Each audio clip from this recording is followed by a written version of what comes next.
This webcast and any accompanying materials are copyrighted by the American Association for Respiratory Care. Any public display, sale, copy, or distribution of the video or materials may only be undertaken with the prior written consent of the AARC.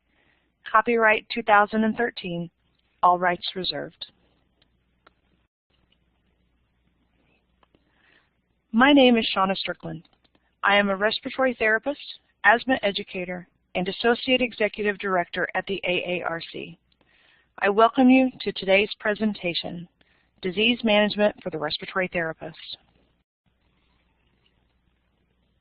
Upon completion of this AARC webcast, participants will be able to discuss the burden of chronic disease in the United States, including readmission rates, identify the 4 key components of disease management, identify the barriers to effective disease self-management, and assess strategies to enhance disease self-management and reduce readmission rates. I am pleased to welcome Mr. Tom Kallstrom. Tom is a respiratory therapist and Executive Director of the AARC. Tom has an extensive background in chronic disease management and has multiple publications focused on both the evidence of and the respiratory therapist's role in managing chronic disease. Throughout his career, he has focused on COPD and asthma education for clinicians and patients with government agencies such as the Environmental Protection Agency, the National Heart, Lung, and Blood Institute, and the National Asthma Education and Prevention Program. Neither Tom nor I have conflicts of interest related to this presentation. Tom, welcome to the program.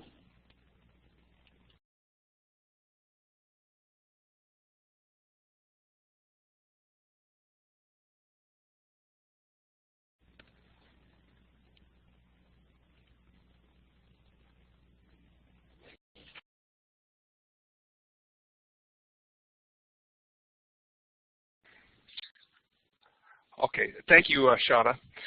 It's great to be able to spend some time talking about a topic that I think is important for respiratory therapists, and that is disease management. It's timely because it falls in line with the opportunities that we are now seeing potentially presented with the Affordable Care Act. And more precisely, as we look at COPD readmissions, which next year will be something that hospitals will be penalized for if patients readmit within the first 30 days of discharge. And we'll talk a little bit about that in just a little bit. But what is disease management? It's an important concept. It's been around for a while, but it has really 4 components to it, and that's prevention, treatment, patient tracking, and follow-up. And it really has to do with the disease state rather than the acute episode that we as respiratory therapists primarily deal with when we're in the hospital. This goes beyond the walls of the hospital. So there's 4 essential components of disease management. One is that it must be integrated in the healthcare system across the continuum of care. This implies a smooth melding of skills and disciplines to enable the patient to be functional over time. And we need to make sure that care is able to be provided by an integrated team that really spans the emergency department, time that they're in the hospital, through discharge, and then home placement. Care plans should be shared by all, and there should be a shared vision. And an example of this could be as you look at the asthma guidelines, Expert Panel Report 3. We want to make sure that all practitioners are aware of the best practice so that we're following the same theme as we move them through the different stages of care. With knowledge, it needs to be obtained via formal education, published literature, evidence-based guidelines, certainly the GOLD guidelines. Really, knowledge is the core for us to be able to provide the right information to our patients. Clinical and administrative information systems can and should be used to analyze our practice patterns. That way, it'll allow us to capture outcomes that are important to determine was the intervention effective. Some of the more common variances we look at would be length of stay, recidivism, variance in therapies, emergency room visits, unplanned doctor visits, and et cetera.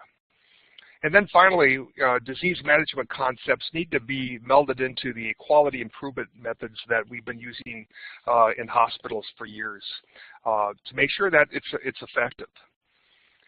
So I really feel strongly, as do most of the respiratory therapists I've met, is that there is a role for RTs as disease managers, really now more than ever.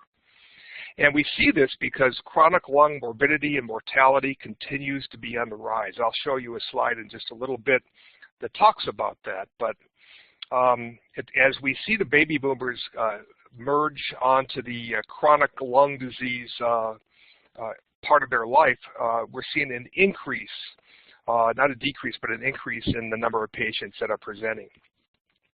Patients lack their skills to self-manage their disease, and often this is because they're not taught appropriately at the onset, nor are they managed throughout the process. And two diseases that really are perfect for disease management would be COPD and asthma.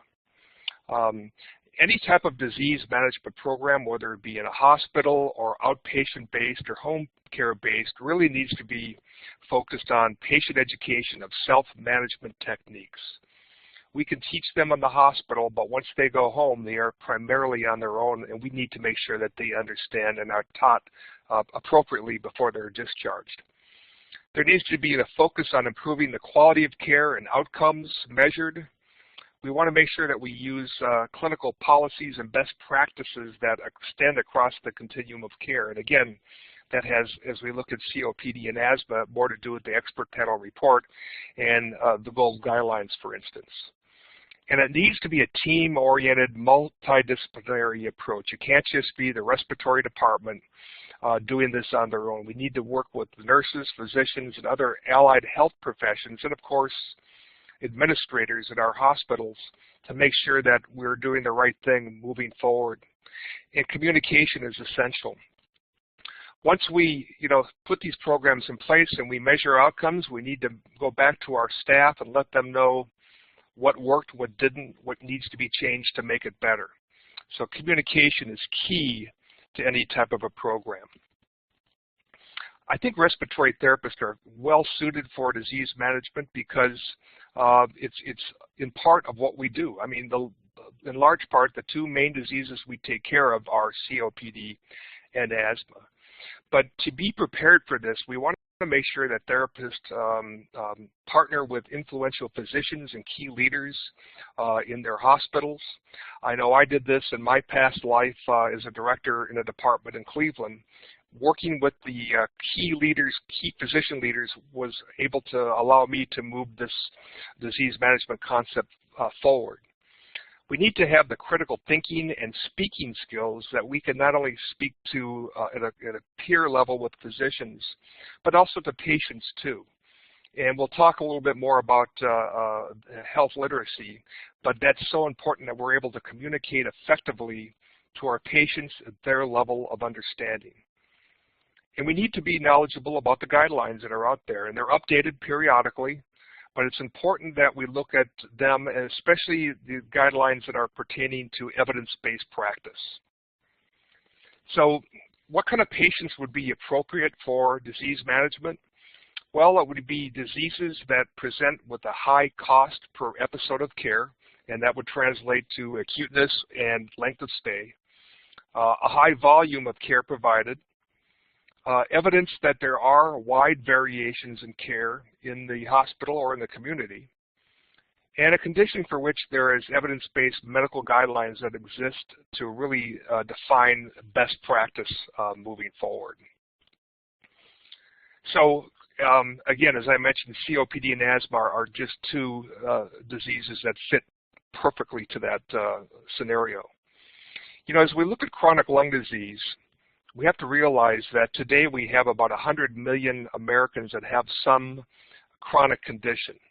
By 2030, over 150 Americans will have a chronic condition. And again, this is primarily the surge of the baby boomers that will fall into that area.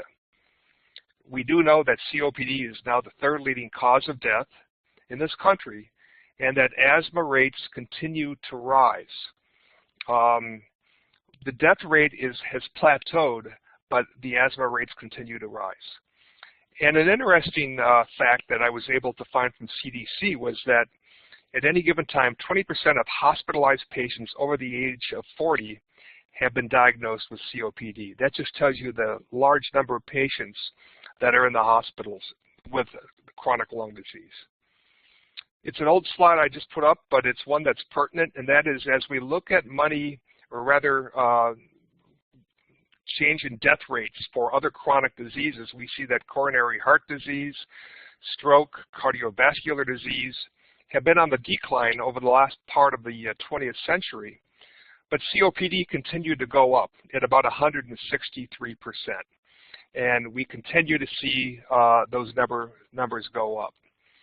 Now what's interesting though is you look at the data of patients that are being discharged from hospitals, we're now starting to see that there are more females than males that are diagnosed with COPD that are presenting as discharged from hospitals. In one interesting document that was published in 2001 by the Surgeon General, it was called Women in Smoking. And in that document, and it was huge, it was about the size of a phone book. Not many people know what phone books are anymore, but it was about that size. There was an estimated 27,000 more women died of lung cancer than breast cancer in the year 2000. And that 3 million women have died prematurely because of smoking since 1980. And part of the information that was put into that document is the fact that post-World War II, and even during World War II, a lot of the cigarette manufacturers focused on women. And here's some examples. Some of you may remember Virginia Slims. Blow in her face and she'll follow you anywhere. You've come a long way, baby. Chesterfield, back during the World War II effort, was promoting war bonds, but also did it by showing a female worker smoking her Chesterfield cigarette. Lucky Strikes, back in the 20s and 30s, promoted the fact that if you smoke cigarettes and you're female, you're likely not to have as much weight gain. Therefore, not that double chin that you see in the shadow there.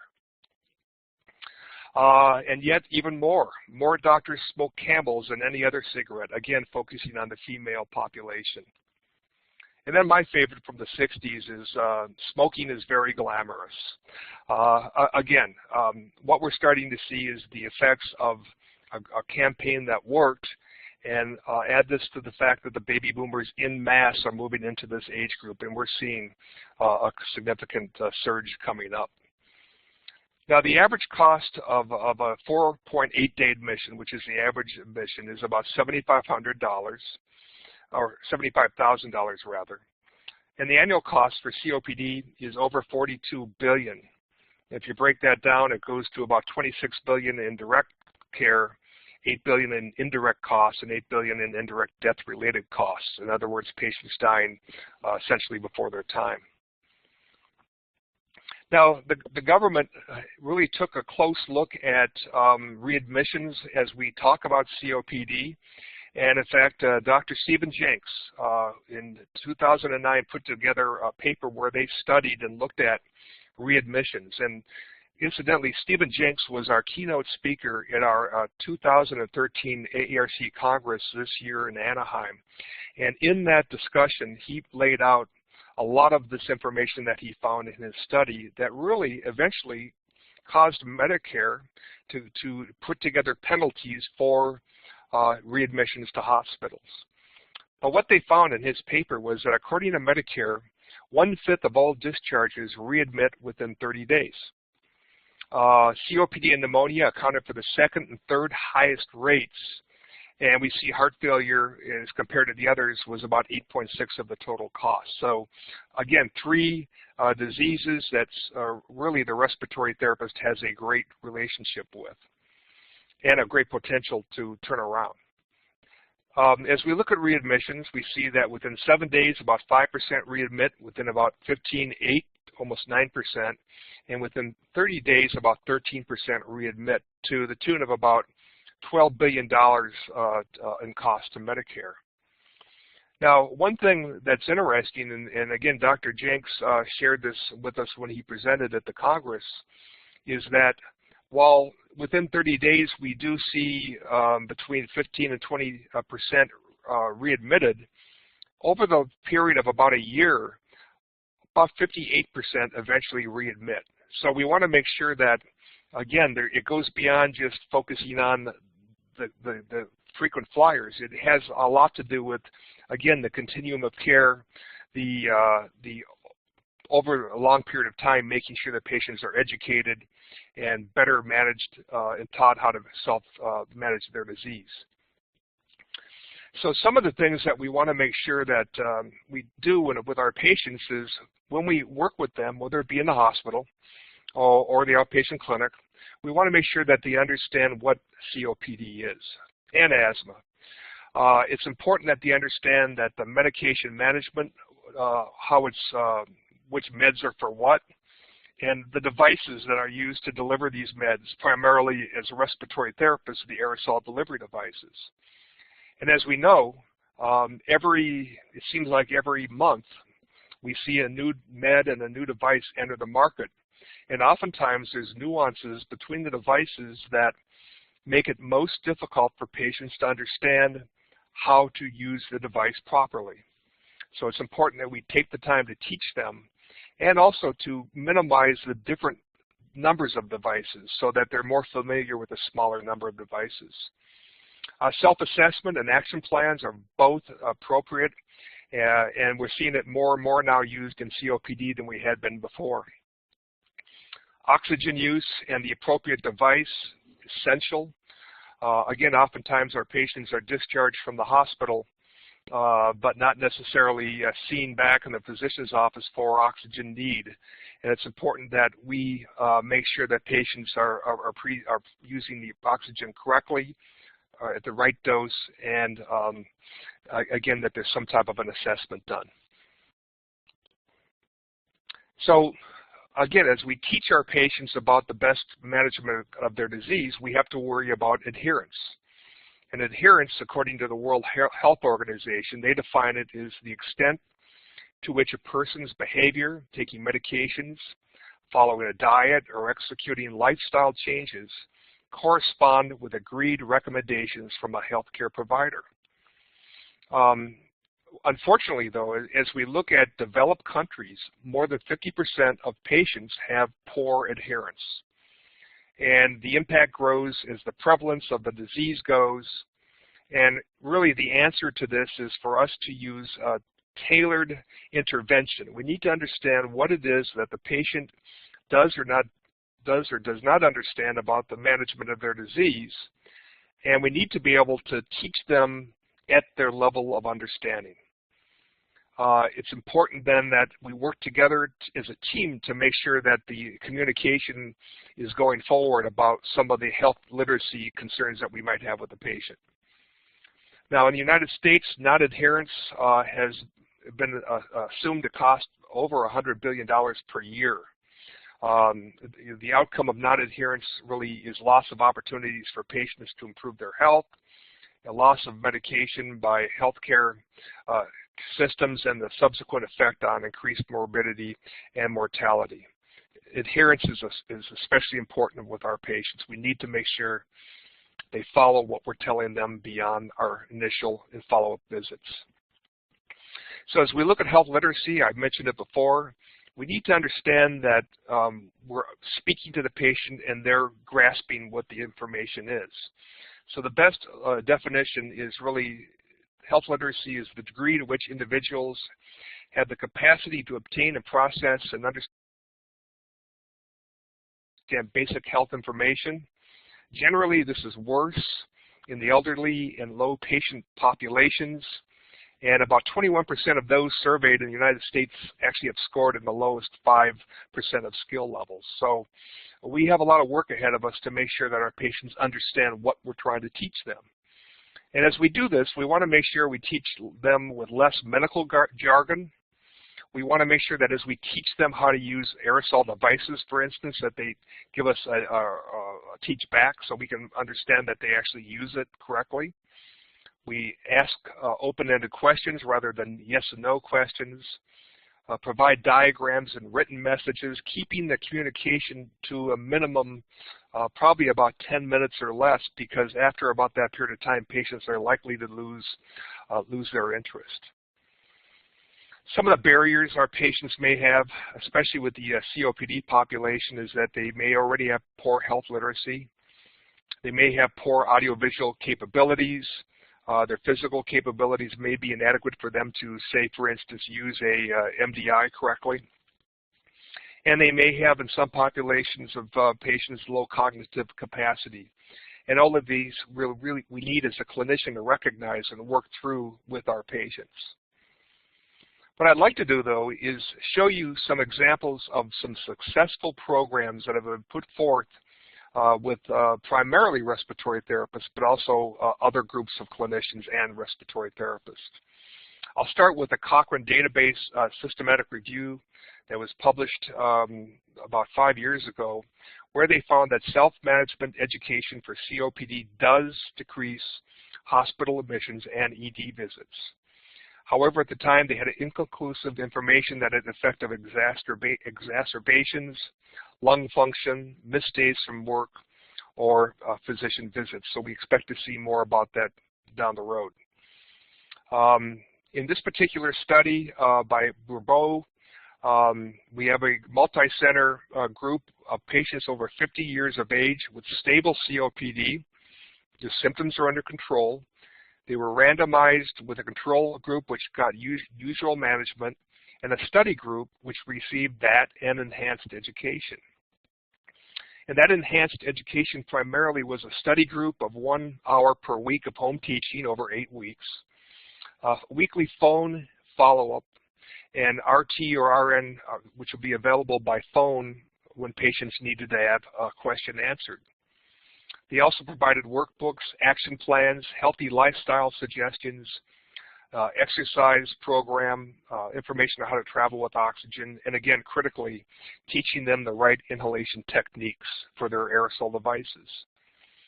And what they found was that after the program was over and they compared the two, that they found that there was a reduced admissions to hospitals in the study group by about 40%, ED visits reduced by about 41%, unplanned PCP visits by about almost 60%, and a reduction in admissions for non-pulmonary problems. That's a significant finding, and it's one that has been echoed in other types of disease management studies. This next study, we refer to it as the VA study or the RICE study. And this particular study was a multi-center VA study where they took patients that had severe COPD. Overall, the average was about an FEV1 of less than 37%. 55% of them, a little bit more than half, were on oxygen already.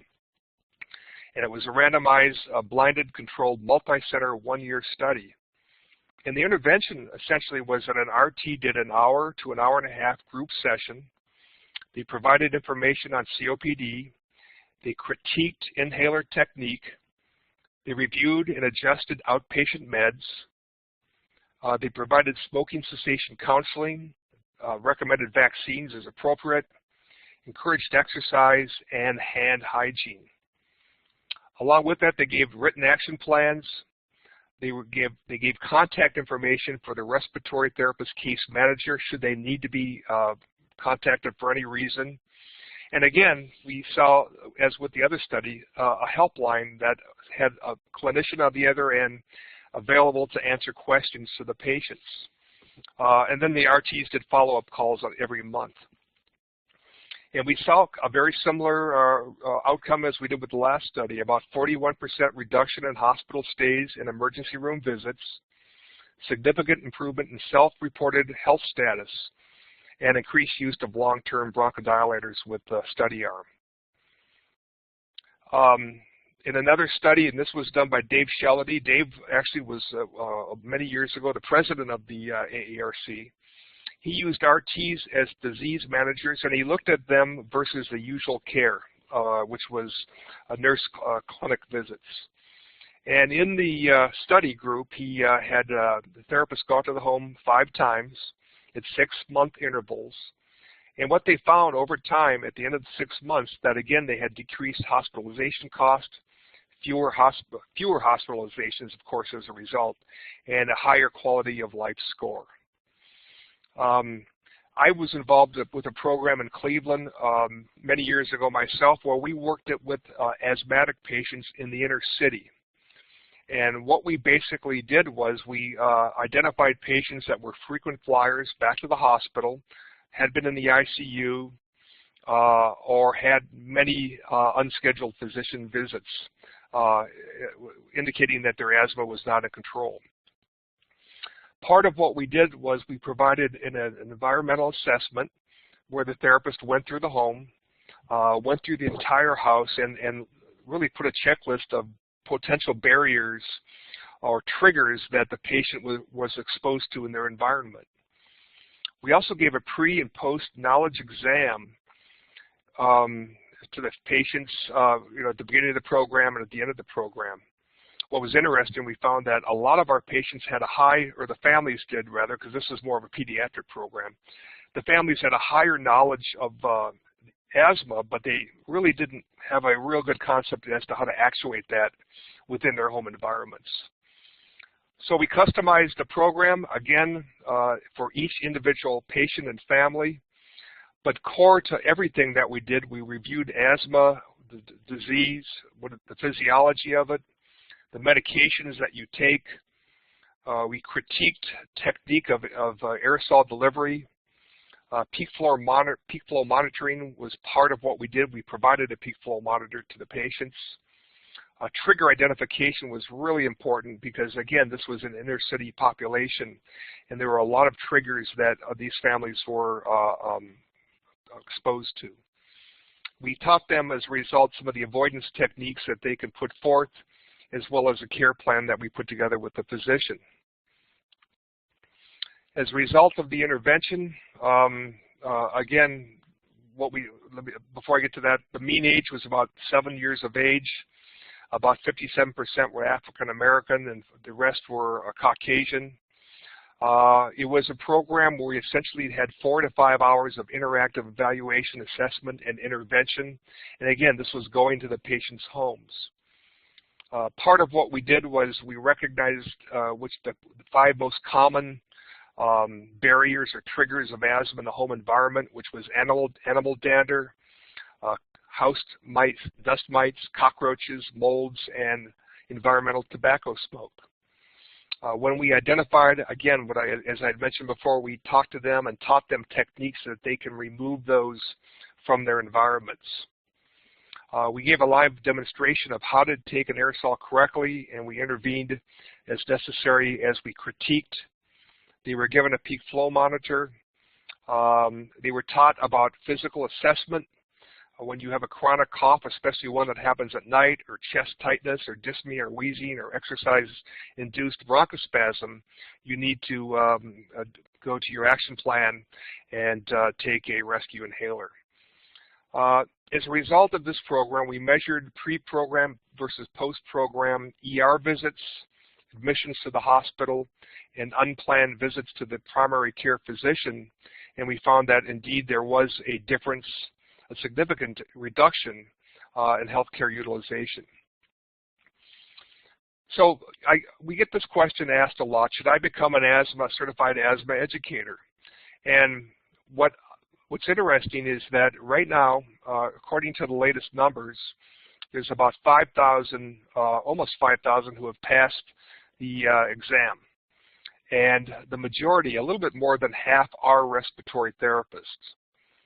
But as we look at the rates on this particular exam, we find that the pass rates are about 68%, subsequent pass rates about the same. But RTs don't do as well as RNs or pharmacists and physicians. And part of the reason for that, I think, is because we're such an acute care-based entity that we don't necessarily do a lot of the psychosocial type of things that you might do in a clinic, as a lot of the questions on that test indicate. So what I would recommend that if you're thinking on taking the test, and I would encourage you to do so if this is something of interest to you, at least spend time with a outpatient clinic. If you're in the inner city, all the better, to kind of learn about some of the obstacles that patients and the families face when they're presented with a child with asthma within their home. The NAECB has been offering this exam since 2002, and it's open to all respiratory therapists, pulmonary function techs, nurses, physicians, physician assistants, health educators, OTs, pharmacists, social workers, and anybody that can demonstrate that they've spent over 1,000 hours educating patients about asthma. Now, some of the stats that have been published about those who have this credential is that 23% indicated that they had increased responsibilities within their employer after they passed this exam. About 9% reported increased salary after becoming certified, and about 8 to 12% reported an ability to bill for services after being certified. And again, so it was worthwhile for a good many people that did take this exam. Now, as we look at devices, again, I mentioned before about the aerosol delivery devices. We continue to see new ones on the market all the time, and it's important that we're on top of what these devices are. A recent study that was done and published a couple of years ago, where they looked at the improper use of aerosol devices for hospitalized patients. And they looked at the MDI and the discus, and they found that patients were more likely to misuse if they had a vision impairment or they had low health literacy. What they had done for an intervention was they had a respiratory therapist or a nurse educate the patient. The patient would do a demonstration, and they'd re-educate and re-critique as necessary. And they found that they were able to get this squared away after about 2 sessions working with the patient. So oftentimes we think that maybe we can do it just once, but maybe even somewhat superficially, but it's important that we spend the time, watch them, and critique and continue to reinforce. Aerosol guidelines have been put together by the AARC. They're available online. We have 3 sets of guidelines. One is for patients. That would be the yellow one on the left. That's in its 2nd edition now. We have one for respiratory therapists, now in its 3rd edition. It's been translated into 7 different languages and is being used around the world. And then we have another document for physicians, nurses, pharmacists, and other healthcare professionals. Again, I would encourage you to go to these if you would like to use them in your practice. So with everything we've talked about, disease management and the opportunities there and the effectiveness of disease management, I kind of want to take this back and relate it to a Respiratory Care 2015. And that's as we looked at the respiratory care practice of the future. And one of the first conferences that we held, we did predictions, and we looked at what will medicine look like in 2015. And a lot of this is coming into practice now. We're seeing it now. But they predicted that we'd see changes in healthcare delivery, that there would be an increase in patients of 55 years of age and older, that there would be an increase in chronic disease, that treatment will be more focused on patient management and avoiding hospitalization, and that preserving health rather than the acute management of the disease was very important. Some of the other things that were predicted was that we need to have better communication among all providers of care, and for families and family members and patients to be part of that. It's essential that the patient is part of this continuum. If they're not, we're not going to have much of a success. We also looked at the need for quality. Third-party payers and Medicare and Medicaid are going to want to make sure that we're getting the right quality of care. And we're seeing that come to fruition with some of the readmission penalties for some of the chronic diseases that have been put in place and for COPD coming down the road. Some of the other changes that are to be expected that this panel came up with was that interdisciplinary teams will be the standard for healthcare delivery, both in and outside the traditional hospital. And again, I can't say that enough, especially as it relates to disease management. We need to work together as a team, not in individual silos. And again, as indicated before, patients and families are an integral part of this. They need to have buy-in and they need to be part of this. And as we look at the continued shortage of healthcare providers on the horizon, as we look at the nurses and respiratory therapists, many are approaching are in retirement age. And so as we see an increase in number of chronic patients, chronic disease, chronic lung disease, and a decrease of providers, also included in that would be physicians, we need to look at a way of providing care and really thinking out of the box as much as we can. Care demand will increase at a faster pace than the workforce will be able to provide. And there will be, and this will all be aggravated by, again, the retirement of current providers, which we're starting to see now. Also, as we look at the future, and when this panel was put together, there was a concern of a shortage of teaching facility and limited number of programs for some of the physician and allied health professional schools. Especially pertinent and concerning was limited clinical sites. So as we look at future demands, I think that professional services will be in more demand and not necessarily all by physicians. As we talk about thinking out of the box, I think the respiratory therapist will play front and center in this whole paradigm. And quality of care will be measured, not assumed. And again, we're seeing the expectations of quality of care and the impact that patients see from this too, that are readily available online for patients and the general public to see. The HCAHPS scores would be a prime example. But let's look at physicians. There was a survey done by the Physicians Foundation a couple of years ago where they looked at about 13,000 docs who took the survey. And over 52% said they have limited already the access to Medicare patients to their practice or were planning to do so. Over 26% have closed their practices to Medicaid patients. Close to 92% were unsure where the healthcare system will be or how they will fit into it 3 to 5 years from now. And about 62% of the physicians said accountable care organizations are either unlikely to increase quality or to decrease the cost of care. So really this affords, again, another concept or another way of thinking about the need to really bring the respiratory therapist out of necessarily the hospital environment altogether. We need to expand outside the hospital. And one of the things that we have put together on our website, we have something called best practices. And if you go to AARC.org, you'll see a box that is called best practices. And what we're doing is we're offering up and we're asking members who have put together programs, disease management programs, in their hospital primarily, to share them with us, share the protocols, the permission forms that they used, and certainly the outcomes that they have as a result of their programs.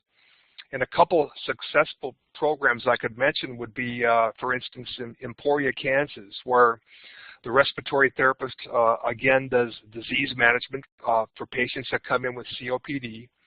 They also focus on smoking cessation when they come in and do in-person counseling.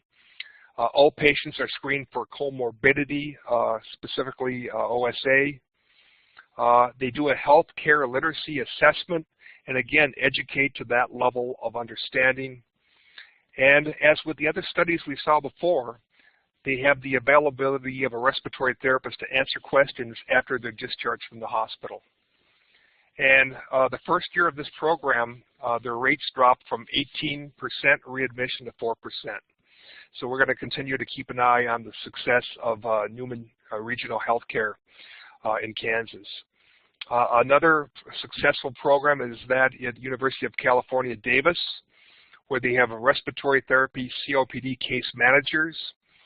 And when COPD patients are admitted to the hospital, all patients receive COPD education. They're given medication management. They're taught breathing retraining as necessary. Risk reduction is looked at and assessed and implemented. Patients are taught energy conservation so that once they go home, they're less likely to have an exacerbation, say walking up a flight of stairs. Oxygen assessment is done, and again, the commonality here is they have a COPD answer line where patients can call in and get information about the best management of their disease. Some of their outcomes, 81% of their patients that were part of the program had severe COPD as indicated by the GOLD guidelines, about 17% moderate and 2% mild. And after their program started, and they found their readmission rate went from 16 to 5%, with an average length of stay dropping from 7.5% to 5.4%, looking at comparing 2011 numbers. So again, by having respiratory therapists engage with patients, primarily teaching best care, we're seeing positive outcomes as a result. As we kind of get towards the end of the discussion, I do want to share with you some interesting numbers I was able to get from Medicare, and this was published in September of this year, 2013. And it's from a document called Performance Report on Outcome Measures. And in this report, they found that COPD mortality and unplanned readmission rates are starting a decline, and they're starting to see that in the past couple of years. So hospitals now are starting to mobilize and putting in place programs that specifically focus on COPD. Now, what's also interesting is they found that the disparity of higher Medicaid distribution in comparison to lower distribution of Medicaid patients really had little difference on readmissions for COPD to the hospital. And that hospital unplanned readmissions for AMI, heart failure, and pneumonia have also declined from 2009 and 2012.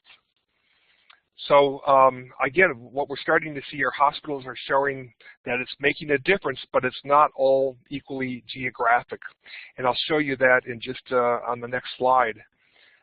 Some of the top 6 or 7 performing hospitals, according to Medicare, in COPD readmissions was in LA, Indianapolis, Salt Lake, Fort Worth, and San Antonio, Texas, Charlotte, North Carolina, and Grand Rapids, Michigan.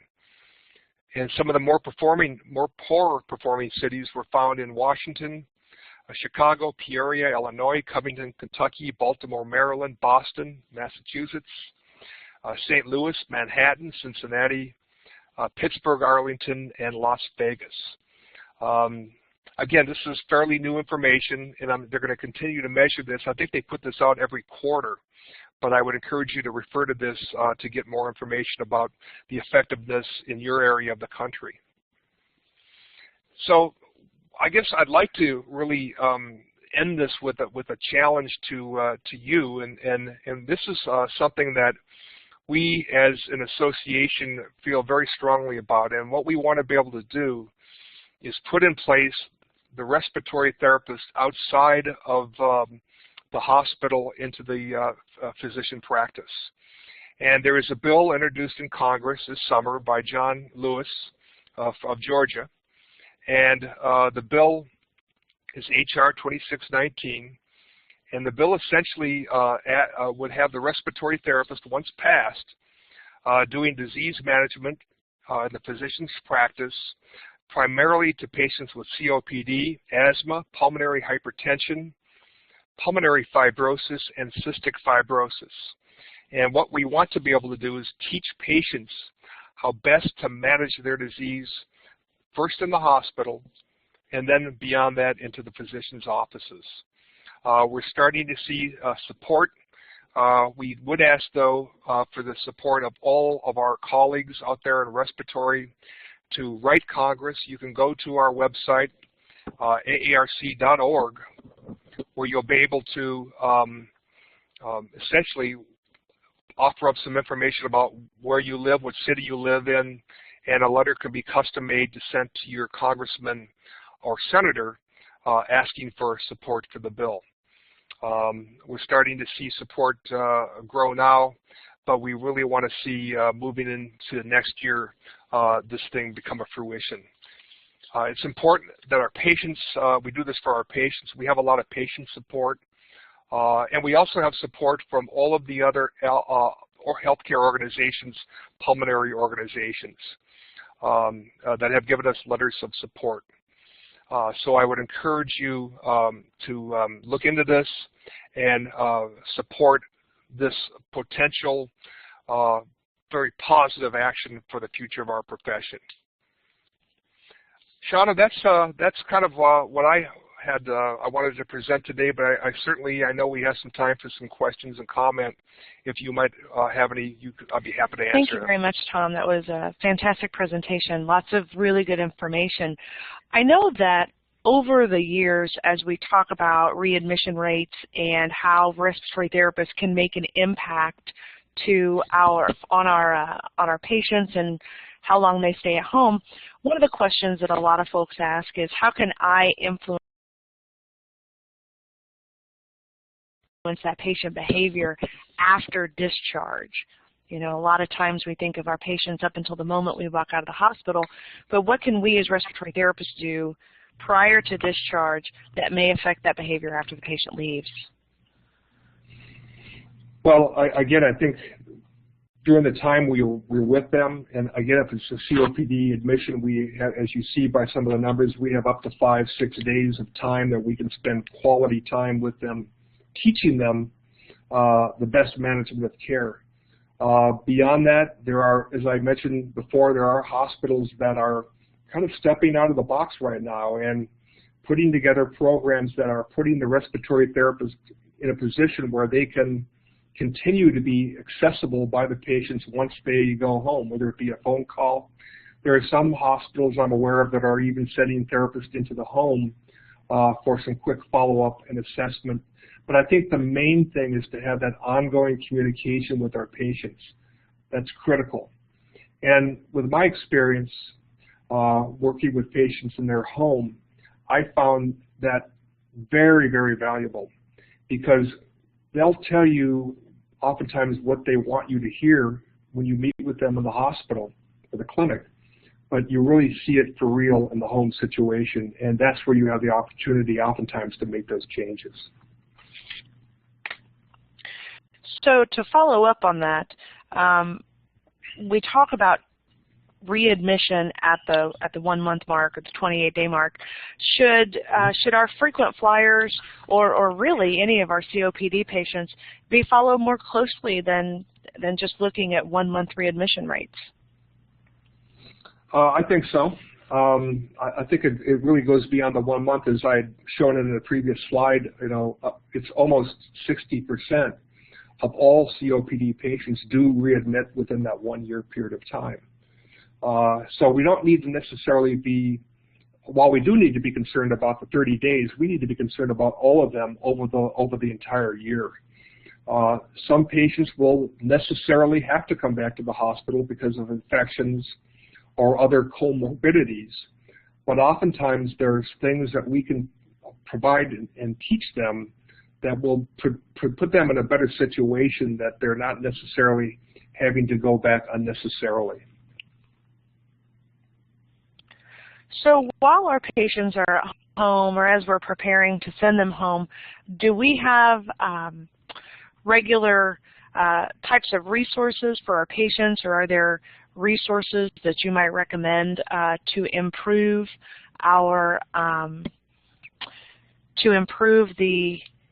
the knowledge of our patients after they leave our facility? That's a good question. We actually, the AARC has worked on a flip chart, which is called a COPD toolbox. And what we had done was we'd done some beta testing with different hospitals across the country to find out what worked and what didn't work with the flip chart. Essentially what it was is that the front of the chart that the patient looks at is information, a lot of pictures, but the chart that the therapist looks at on the other side really goes into a little bit more detail, but again, charging that the therapist better take that information and present it in a way that the patient will understand, again, based on their health literacy. Now, that beta test has been concluded. It was successful. We intend to go back and seek sponsorship so that we can get these available in a larger capacity for our patients. But I would also tell our members that another easy, a great resource is yourlunghealth.org. That's a website that we have designed primarily for patients. We update it all the time, and what we try to do is provide them with information about reimbursement, for instance, medication management, different chronic lung disease, and different best practices. We also have, as part of that, a quarterly magazine called Allergy and Asthma Health, which really focuses on asthma and allergy, but also has COPD and other chronic disease information in it. So I would not necessarily not have a COPD patient take a look at that. But this seems to be one of our best kept secrets, and we really want to make sure that a therapist uses as a resource as they work with their patients. There's a lot of things out there on the internet these days that are questionable. And we want to make sure that patients get the right information in the right way by respected Tom, could you tell us that website one more time?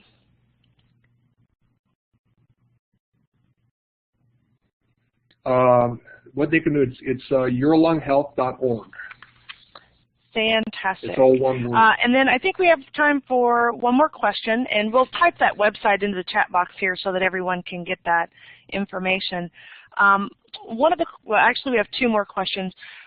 Are you aware of any telemedicine applications that work well with either capturing data for the COPD population or with the ability to reach out and perhaps provide resources into an area that's underserved? I'm aware of it.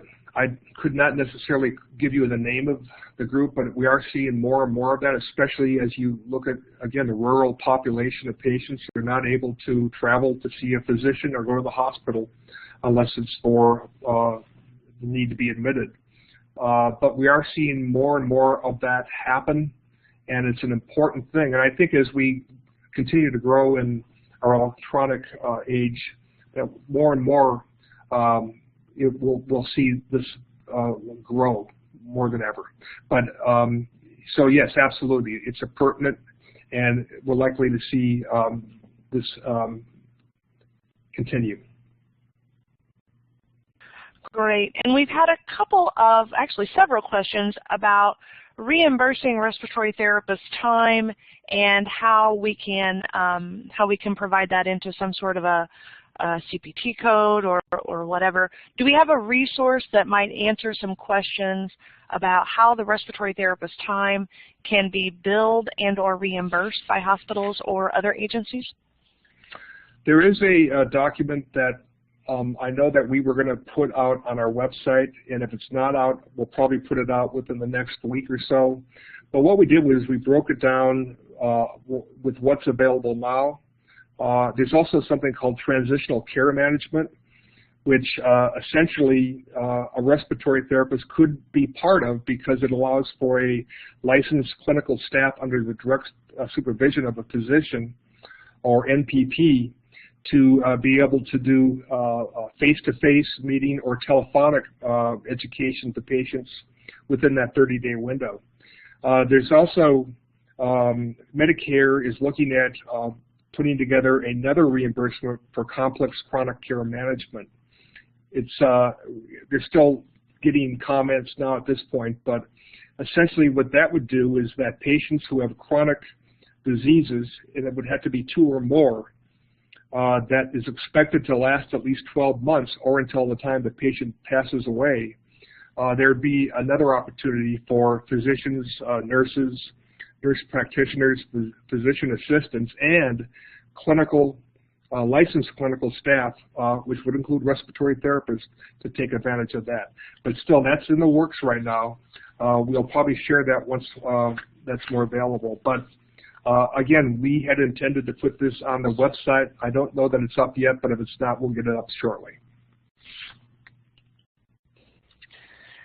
Fantastic. Tom, thank you again for joining us today. For those of you watching this as a live presentation, please stay with us during the next brief pause for instructions on how to obtain your CRCE contact hour. If you are watching this program as an archive, this concludes our presentation.